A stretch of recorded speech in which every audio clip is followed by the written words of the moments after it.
thanks for your presentation for the exhibit on solar cars. The part I really liked the best in your presentation was the reactions from the visitors. I thought you were very insightful on being honest about how people feel about energy, and that you really thought about how to make it fun for kids and adults and putting them together in the same activity, which is something that's not easy, but you really thought through on how to make energy an exciting topic for both audiences, which is nice. And you guys were probably pretty accurate on how adults and kids would use this. Like that they would probably play together sometimes.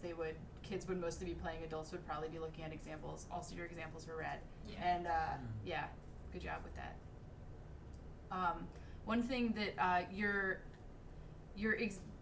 the way that you describe the solar car is a very directive way of doing it, where like, you know, you need to take this many wheels, this many sticks, this many parts to make the body, and that there's probably a way that if we did this for real, we could kind of build a base car or make the materials more open-ended so that people could choose to have 17 wheels, or they could choose to put a lot of solar panels on, just to make it so that they can try more iterations of it and then maybe be experimenting instead of just doing one design. I think that your materials can be really open-ended. We just need to have more of them.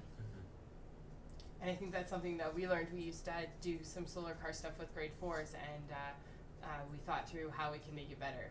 And we want to really move away from just having a prescribed kit of what people do to get them really experimenting. And I think that if you look at those 4 examples you gave at the very beginning of your presentation, they're all really different, even though they're all solar cars. And that's really what we want, that experience for visitors as well. And because solar cars are totally cool. So. Yeah, nice work. I was gonna say, I really like that. Wait, where is it?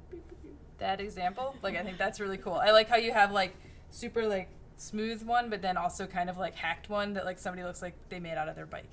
Yeah, that's pretty awesome. You also had a mention about weather in Calgary, which I thought was really cool and really smart to actually sort of take that into account, because sometimes taking things out of a gallery, or not physically, but just the idea out of a gallery and into the real world is a really hard thing to do, and you seemed like you're already starting to think about that. So, nice work. good job, guys. Thanks. Thanks.